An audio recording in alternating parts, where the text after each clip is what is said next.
Hello students, O2IS academy में आपका बहुत बहुत स्वागत है। तो जैसे कि आप जानते हैं कि हम डेली के जो करंट अफेयर्स हैं उसको MCQs के द्वारा प्रैक्टिस करते हैं।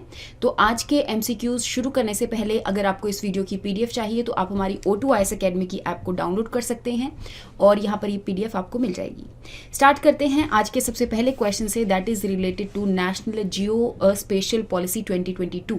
तो जैसा कि आपने न्यूज़पेपर्स में भी देखा होगा कि ministry of science and technology ने जो नेशनल जियो स्पेशल पॉलिसी 2022 है इसको अभी नोटिफाई किया है। तो basically national geospatial policy होती क्या है? तो जैसा कि आप जानते हैं कि जिस टाइम पे हमने अलग अलग रीजन्स की मैपिंग करनी होती है तो यहाँ पे हम अलग अलग जो टेक्नोलॉजी है उसको यूटिलाइज करते हैं। फॉर एग्जाम्पल ड्रोन्स को यूटिलाइज करके हमने जो लैंड है उसकी मैपिंग करनी शुरू कर दी, या फिर हम सैटेलाइट्स को यूज़ करके यहाँ पे अलग अलग रीजन्स की अर्थ मैपिंग या फिर अर्थ रिसोर्सेज की भी मैपिंग कर सकते हैं। तो इन सब चीज़ों को ही देखते हुए हमारी जो ministry of science and technology है उन्होंने नेशनल जियो स्पेशल पॉलिसी 2022 जो है उसको अभी रिलीज किया है। तो बेसिकली आपकी जो फर्स्ट स्टेटमेंट है कि नेशनल डेवलपमेंट को सपोर्ट करने के लिए, इकोनॉमिक प्रोस्पेरिटी के लिए, इंफॉर्मेशन इकोनॉमी के लिए तो ये जो पॉलिसी है इसको रिलीज किया गया है। अदरवाइज भी इस पॉलिसी के अंदर 2025 तक जो गोल्स पूरे किए जाएंगे या फिर 2030 तक जो गोल्स पूरे किए जाएंगे ये सारी चीज़ें इस पॉलिसी के अंदर दी हुई हैं। जैसे कि high accuracy digital elevation model जो है वो 2030 तक प्रोवाइड किया जाएगा। बेसिकली एक प्लेटफॉर्म प्रोवाइड किया जाएगा जहां पर बहुत ज़्यादा हाई एक्यूरेसी से मैपिंग की जाएगी और उसकी जितनी भी सर्विसेज हैं वो पब्लिक तक पहुंचाई जाएगी। तो दैट मीन्स यहाँ पे आपकी जो दोनों की दोनों स्टेटमेंट्स हैं ये करेक्ट हो जाएंगी। नेक्स्ट क्वेश्चन के बारे में बात कर लेते हैं, that is related to honey mission, जिसको national B keeping and honey mission के नाम से भी जानते हैं।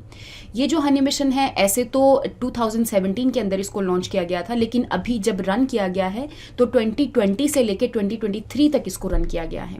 तो अगर मैं national B keeping and honey mission के बारे में बात करूं जो कि स्वीट रेवोल्यूशन लाने की भी बात करता है, जैसे कि आपने हमारी हिस्ट्री में देखा ही होगा कि अलग अलग रेवोल्यूशंस आई हैं। वाइट रेवोल्यूशन हो गया, that is related to milk की production. Then is green revolution हो गया, that is related to crops की प्रोडक्शन।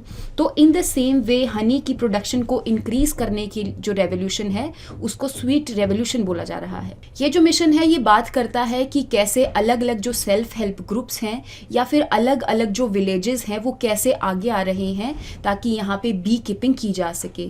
जो मधुमक्खियाँ हैं उनको यहाँ पे एक अलग से उनका फार्म बनाया जा सके और अल्टीमेटली हनी की जो प्रोडक्शन है उसको इंक्रीज किया जा सके। इवन जो हनीज है उसका हमारी जो एग्रीकल्चर सेक्टर है उसके अंदर भी बहुत ज़्यादा यूज़ है। जैसे कि जो हनीज हैं वो यहाँ पे पॉलिनेशन करने के लिए भी रिस्पॉन्सिबल रहती हैं, जो कि प्लांट्स में ट्रांसफर ऑफ पोलन ग्रेन जो कि मेल फ्लावर से फीमेल फ्लावर पर जाता है और अल्टीमेटली यहाँ पे सीड्स और जो फ्रूट्स हैं वो बनते हैं। तो अगर मैं बात करूँ कि ये जो मिशन है ये किसने लॉन्च किया है, तो khadi and village industry commission जो है, जो कि हमारी ministry of micro small and medium enterprises के अंदर लाई करती है, तो इन्होंने ही इस मिशन को लॉन्च किया है। तो आपको ये सारी चीज़ें याद होनी चाहिए। दैट मीन्स आपका सेकेंड जो आंसर है, सेकेंड स्टेटमेंट करेक्ट हो जाएगी, क्योंकि ये जो मिशन है 90s में नहीं लॉन्च किया गया था। नेक्स्ट क्वेश्चन के बारे में बात कर लेते हैं, that is related to Ranji trophy. तो जैसा कि आप जानते हैं हमारी कंट्री के अंदर रणजी ट्रॉफी के लिए बेसिकली जो अलग अलग स्टेट्स हैं वो यहाँ पर खेल रही हैं। तो इसी के रिगार्डिंग बात कर लेते हैं कि अगर मैं कुमार श्री रणजीत सिंह जी के बारे में बात करूँ तो हमारे ब्रिटिश इंडिया के टाइम पे ये जो है क्रिकेट के बहुत जाने माने एक फेमस पर्सनालिटी थे। तो इन्हीं के नाम पर जब इनकी मृत्यु हो गई 1934 के अंदर, तो उस टाइम पे इन्हीं के नाम पर क्रिकेट की एक ट्रॉफी का नाम रखा गया, दैट इज रणजी ट्रॉफी। और रणजी ट्रॉफी जो है हमारी कंट्री के अंदर अलग अलग जो स्टेट्स हैं वो एक दूसरे के बीच में खेलती हैं और अल्टीमेटली जो सबसे मतलब जीत जाता है उसको ही ये ट्रॉफी जो है वो दी जाती है। तो बेसिकली ये हमारे एक तरह से जो प्रिंसली स्टेट्स हैं उसके राजा भी माने जाते हैं जिनका क्रिकेट में बहुत ज़्यादा इंटरेस्ट था। अगर देखा जाए कि जो रणजीत सिंह जी हैं उन्होंने कभी भी इंडिया के लिए नहीं खेला था। दैट मीन्स यहाँ पे इंडिया जो है वो पोस्ट इंडिपेंडेंस के बारे में बात हो रही है। पोस्ट प्री इंडिपेंडेंस से पहले जो ब्रिटिश इंडिया होता था उस टाइम पे उन्होंने खेला था, लेकिन हमारे जो इंडिपेंडेंट इंडिया है उसके लिए इन्होंने नहीं खेला था। तो दैट मीन्स जो रणजीत सिंह जी हैं उनको फादर ऑफ इंडियन क्रिकेट भी बोला जाता है और इनके रिगार्डिंग ये जो ट्रॉफी है ये BCCI ने उनकी मृत्यु के बाद ही क्रिएट करी थी 1934 के अंदर। तो दैट मीन्स आपकी यहाँ पे दोनों की दोनों जो स्टेटमेंट्स हैं ये करेक्ट हो जाएंगी। नेक्स्ट क्वेश्चन के बारे में बात कर लेते हैं, that is related to sovereign green bonds framework.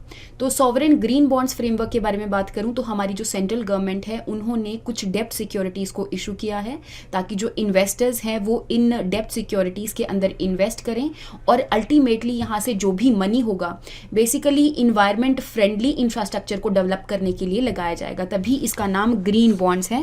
That means इससे जितनी भी इन्वेस्टमेंट करी जाएगी उसके अंदर कोई भी पॉल्यूशन की एक्टिविटीज़ नहीं होंगी। तो इसी फ्रेमवर्क के अंदर ये भी बताया गया कि ऐसे कौन कौन से प्रोजेक्ट्स हैं जिसके अंदर ये जो इन्वेस्टर्स हैं वो इन्वेस्ट कर सकते हैं। तो दैट मीन्स यहाँ पे रिसर्च एंड डेवलपमेंट हो गया, expenditure in public sector projects हो गया, तो दिस इज इंक्लूडेड। लेकिन यहाँ पे कुछ एक्सेप्शंस भी प्रोवाइड किए गए हैं, जैसे कि न्यूक्लियर पावर जनरेशन के अंदर आप इन्वेस्ट नहीं कर सकते इन सॉवरेन ग्रीन बॉन्ड्स को।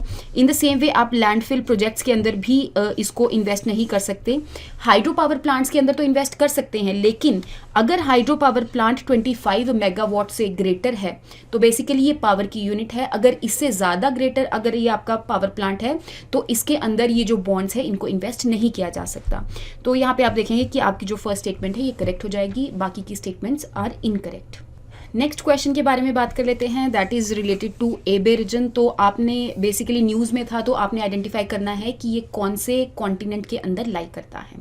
तो अगर मैं अफ्रीका वाले रीजन के बारे में बात करूं, अफ्रीका कॉन्टिनेंट के बारे में बात करूं, तो यहाँ पे आपको नॉर्थन सूडान और सदर्न सूडान जो है ये देखने को मिलेगा, और उसके बीच में एक बहुत ही ज़्यादा हॉटली कंटेस्टेड रीजन है, दैट इज़ दी एबे रीजन।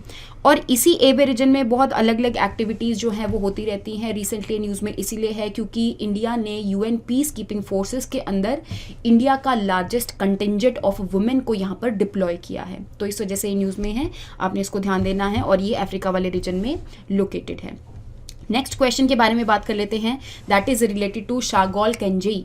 शागोल केंजेई के बारे में बात करूं तो ये एक ऐसा स्पोर्ट है जो कि पोलो स्पोर्ट है, जो कि मणिपुर के अंदर खेला जाता है। तो यहाँ पे जब अमित शाह जी मणिपुर के अंदर गए तो यहाँ पे उन्होंने अलग अलग स्टैचूज़ जो हैं इनको यहाँ पर इनॉग्रेट किया, अलग अलग चीज़ों को इनॉग्रेट किया, और इन्होंने बोला कि ये जो स्पोर्ट है वो मणिपुर से ही ओरिजिनेट हुआ था। तो अगर मैं शागोल केंजेई के बारे में बात करूँ तो ये एक पोलो है, पोलो गेम है जो कि मणिपुर वाले रीजन में खेली जाती है, और इवन ऐसा माना जाता है कि यहाँ के जो राजा हैं इन्होंने इस गेम को पैटर्न किया था। तो इस वजह से ही आज जो पोलो खेली जाती है तो उसका जो ओरिजिन है वो मणिपुर वाले रीजन में हुआ था। जैसे कि अलग अलग राजा जो हैं आपको यहाँ पे दिए हुए हैं, तो यहाँ पे आपकी दोनों की दोनों जो स्टेटमेंट्स हैं ये करेक्ट हो जाएंगी। नेक्स्ट क्वेश्चन के बारे में बात कर लेते हैं, दैट इज रिलेटेड टू फ्लोटोवोल्टेइक्स। फ्लोटोवोल्टेइक्स के बारे में बात करूँ तो जैसा कि आप जानते हैं कि क्लाइमेट चेंज जो है वो बहुत ज़्यादा हो चुका है। तो क्लाइमेट चेंज को रोकने के लिए या फिर जिस हद तक वो पहुंचा है उसको वहीं पर स्टेबल करने के लिए अलग अलग तरीके जो हैं वो अपनाए जा रहे हैं अलग अलग कंट्रीज़ के द्वारा। जैसे कि अगर मैं बात करूं कि हर एक कंट्री जो है वो रीन्यूएबल सोर्सेज ऑफ एनर्जी के टूवर्ड्स मूव कर रही है, जैसे कि कैसे सन की जो एनर्जी है उसको इलेक्ट्रिसिटी में कन्वर्ट किया जाना चाहिए, तो यहाँ पे अलग अलग जो सोलर पैनल्स हैं उनको लगाया जाता है। तो अगर मैं बात करूं फ्लोटोवोल्टेइक्स के बारे में, तो यहाँ पर जो सोलर पैनल्स को लगाया जाता है वो बेसिकली एक रीजन के ऊपर फ्लोट करते हैं। तो दैट मीन्स अगर हम देखें कि हमारे पास लैंड का जो एरिया है वो बहुत कम है सोलर पैनल्स लगाने के लिए, तो हम अलग अलग वाटर बॉडीज के ऊपर भी फ्लोटिंग सोलर पैनल्स जो हैं उनको लगा सकते हैं। तो इसी को ही नाम दिया गया है फ्लोटोवोल्टेइक्स। तो अगर आप यहाँ पे दोनों स्टेटमेंट्स को देखेंगे तो आपकी जो फर्स्ट स्टेटमेंट है कि इनको ये जो सोलर पैनल्स है इनको वाटर बॉडीज़ के ऊपर इंस्टॉल किया जाता है, तो ये स्टेटमेंट आपकी बिल्कुल करेक्ट हो जाएगी। सेकंड स्टेटमेंट के बारे में अगर मैं बात करूँ कि सबसे पहला जो फ्लोटोवोल्टेइक है वो 2011 में तो लगाया गया था, लेकिन जर्मनी के अंदर नहीं लगाया गया था। ये कैलिफोर्निया का जो नापा वैली वाला रीजन है वहाँ पर सबसे पहला जो फ्लोटोवोल्टेइक्स है उसको लगाया गया था। इवन अगर मैं इंडिया के बारे में बात करूं तो हमारे इंडिया के अंदर जो अभी तक का लार्जेस्ट फ्लोटोवोल्टेइक्स है जो कि वाटर सरफेस के ऊपर बेसिकली इसको डिप्लॉय किया गया है, इंस्टॉल किया गया है, उसके बारे में बात करूं तो अभी तक तेलंगाना वाले रीजन का जो रामागुंडम प्रोजेक्ट है वो अभी तक का सबसे लार्जेस्ट है जो कि 100 मेगावाट का है। लेकिन आगे आने वाले टाइम के अंदर मध्य प्रदेश के खांडवा रीजन में जो ओमकारेश्वर डैम है उसके ऊपर 600 मेगावाट का भी एक पावर प्रोजेक्ट जो है उसको लगाया जा रहा है। तो जैसे ही वो कंप्लीट हो जाएगा तो हमारे इंडिया का लार्जेस्ट जो फ्लोटोवोल्टेइक जो पावर प्लांट है या फिर फ्लोटोवोल्टेइक जो प्रोजेक्ट है, तो मध्य प्रदेश का जो खांडवा वाला रीजन है उसके अंदर जो आपका प्रोजेक्ट लगा है वो सबसे बड़ा माना जाएगा, लेकिन अभी तक का कौन सा है, रामागुंडम है, जो कि तेलंगाना के अंदर लोकेटेड है। आपने इस चीज़ को याद रखना है। तो दैट मीन्स यहाँ पे आपकी जो फर्स्ट स्टेटमेंट है ये करेक्ट हो जाएगी, second statement is incorrect. Next question के बारे में बात कर लेते हैं, that is related to living root bridge. तो लिविंग रूट ब्रिज के बारे में बात करूं तो रिसेंटली न्यूज़पेपर में भी था कि मेघालय वाले रीजन के अंदर लिविंग रूट ब्रिजेस आपको बहुत ज़्यादा देखने को मिलेंगे। तो आपने देखा होगा मेघालय वाले रीजन के अंदर कि यहाँ पे अलग अलग जो रिवर स्ट्रीम्स हैं उसके ऊपर एक लिविंग रूट ब्रिज को बनाया गया है, जो कि पेड़ों की रूट्स को कनेक्ट करके बनाया गया है।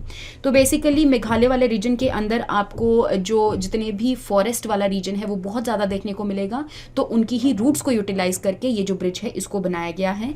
इवन आप देखेंगे कि यूनेस्को की वर्ल्ड हेरिटेज साइट की जो टेंटेटिव लिस्ट है, मैं मेन लिस्ट के बारे में बात नहीं कर रही हूँ, जो यूनेस्को वर्ल्ड हेरिटेज साइट की जो लिस्ट है उसमें इंक्लूड होने से पहले कोई भी साइट पहले एक अदर लिस्ट में जाती है जिसका नाम है टेंटेटिव लिस्ट। तो दैट मीन्स इवन आप देखेंगे कि जो लिविंग रूट ब्रिज है वो यूनेस्को वर्ल्ड हेरिटेज साइट की टेंटेटिव लिस्ट के अंदर भी इंक्लूडेड है। तो यहाँ पे आपकी दोनों की दोनों जो स्टेटमेंट्स हैं वो करेक्ट हो जाएंगी।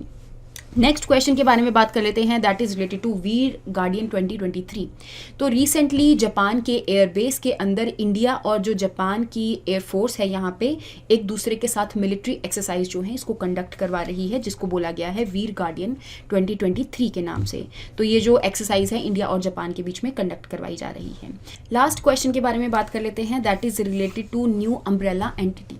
तो जैसा कि आप जानते हैं कि आरबीआई जो है, आरबीआई और बहुत सारे बैंकों ने मिलकर यहाँ पर एक ऑर्गेनाइजेशन को बनाया था, दैट इज एनपीसीआई।